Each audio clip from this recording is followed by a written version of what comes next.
Hello everyone, welcome back into this channel, and today I would like to show you the way how you can get the aggressive shakes for your video with CapCut. Open your CapCut right away and then you just need to try to start a new project, or you can also use the project that you have here.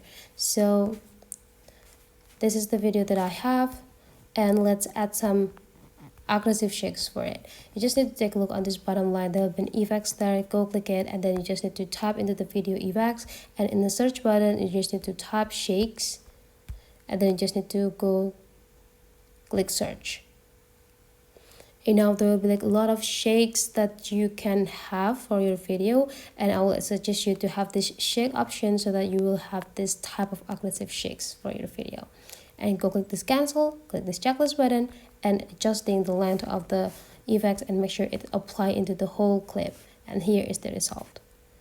So that is for today's tutorial. If you already have some question, just drop into the comments below, and please like and subscribe into this channel to find more tutorial about the CapCut. Let's meet again to other tutorial, guys. Thank you.